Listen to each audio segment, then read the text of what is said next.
అందరికీ నమస్కారము. Welcome to my channel KVL Prasanna vlogs. ఈరోజు మనము తిరుప్పావై గురించి తెలుసుకుందామండి. తిరుప్పావై విష్ణువుని కీర్తిస్తూ గోదాదేవి మూల ద్రావిడంలో గానం చేసిన 30 పాశురాల గీతమాలిక.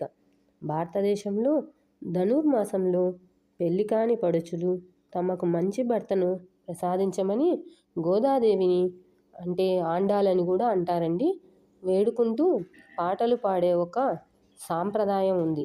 దానిని కాచాయిని వ్రతం అని కూడా అంటారు. ఆ కోవకు చెందినదే తిరుప్పావై వ్రతం. భారతదేశంలో శ్రీకృష్ణుని భర్తగా కోరుకుంటూ గోపికా స్త్రీలు ఇదే వ్రతం ఆచరించారన్నది ఆండాల్ నమ్మిక. గోదాదేవి విష్ణు చిత్తుడనే ఆల్వారుని తన పూల తోటలో ఒక తులసి చెట్టు వద్ద దొరికినది. ఆమె పెరిగి పెద్దవుతున్న కొలది శ్రీరంగనాథుని పట్ల భక్తి పెరుగుతూ ఆయనను వివాహం చేసుకుంటానని పట్టుబట్టింది. ఒకసారి గోదాదేవి భక్తి ఫలించి రంగనాథుడు స్వప్నంలో గోదాదేవిని వధువుగా అలంకరించి ఆలయంకు రప్పించవలసినదిగా పెద్దలను ఆజ్ఞాపించాడు. సాలంకృత కన్యగా ఆమె గర్భగుడిలో ప్రవేశించి స్వామిని అర్చించి రాజుతో సహా అందరూ చూస్తుండగా స్వామిలో లీనమైందని ఐతిహ్యం. మార్గశిర మాసంలో గోదాదేవి తన 7 ఆడపిల్లలతో గుడికి వచ్చి నెల రోజుల పాటు చేసిన 30 గీతాలే ఈ తిరుప్పావై. తిరు అనేది మంగళవాచకం, పావై అంటే వ్రతము.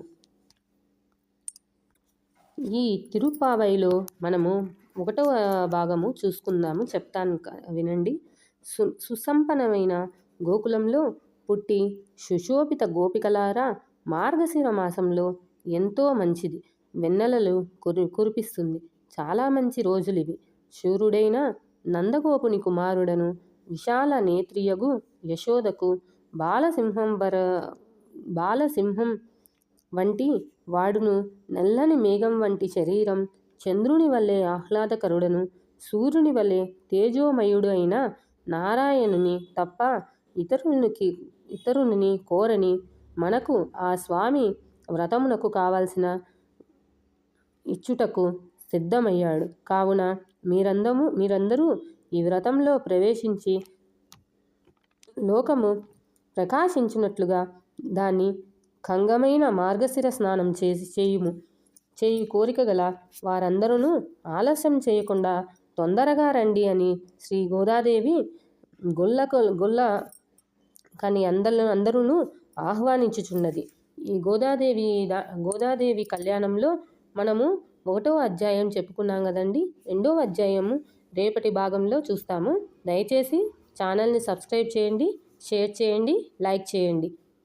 ఈ గోదాదేవి కళ్యాణం వినడం వల్ల పెళ్లి కాని వధువులకు మంచి భర్తను కూడా పొందుతారండి. Thank you for watching.